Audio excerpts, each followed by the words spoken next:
जो हमारा बजट है 2022-23 रिसेंट जो पेश हुआ है, काफ़ी सारे टैक्सेस जो हैं वो रियल एस्टेट पे इम्पोज किए गए हैं। इन टैक्सेस का रियल एस्टेट पे क्या इफ़ेक्ट होगा? देखिए, अभी मैंने सच में प्रॉपर फॉलो नहीं किया है उसको कि जो टैक्सेस की जो परसेंटेजेस हैं या जो उसकी माइन्यूट डिटेल्स हैं वो क्या है, लेकिन ओवरऑल जो मेरा इसके ऊपर एक जनरल इम्प्रेशन है वो यही है कि फ़र्स्ट ऑफ़ ऑल हमारे मुल्क में जो टैक्स टू जीडीपी है,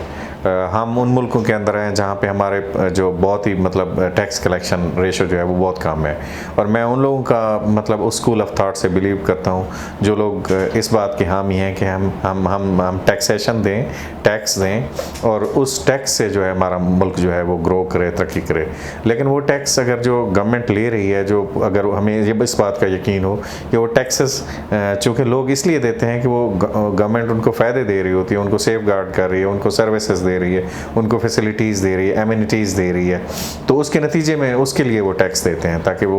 लोगों के ही ऊपर लगाया जाता है। लेकिन अगर लोगों को ये यकीन ही ना हो कि हमारे वो टैक्सेस जो हैं हम पे नहीं लग रहे हैं, तो वो फिर इसलिए भी लोग टैक्स नहीं देते हैं। और दूसरी बात यह है कि टैक्सेस जो है हमारे यहाँ एक और बड़ा एक वो है कि जो हमारा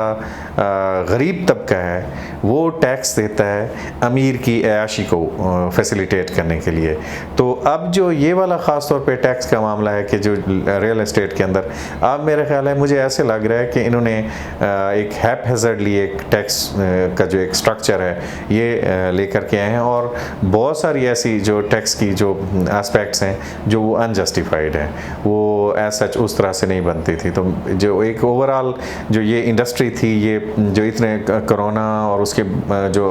आफ्टर इफेक्ट्स हैं उसमें जो बाकी मार्केट की जो इंडस्ट्री थी वो इतना ज़्यादा एज सच नहीं परफॉर्म कर पा रही थी, लेकिन रियल एस्टेट और कंस्ट्रक्शन की वजह से बाकी सारी इंडस्ट्री भी जो अलाइड इंडस्ट्री है वो भी परफॉर्म कर रही थी। तो अब इस टैक्सेशन के नतीजे में मुझे ऐसे लगता है जो कि अनजस्टिफाइड, अनथॉटफुल टैक्सेस गवर्नमेंट ने इंट्रोड्यूस करे हैं और उनको जो हमारी रियल एस्टेट की बॉडीज़ हैं, जो रिप्रेजेंटेटिव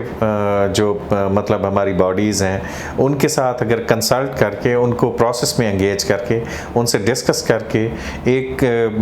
इंक्लूसिव तरीके से अगर ये टैक्सेशन आती तो मेरा ख्याल ये है कि रियल एस्टेट इंडस्ट्री जो है, कंस्ट्रक्शन इंडस्ट्री, इस तरह की टैक्सेशन को वेलकम करती और फिर उस टैक्स की कलेक्शन जो है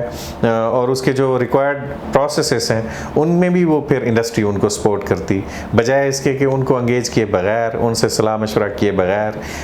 उनकी राय को लिए बगैर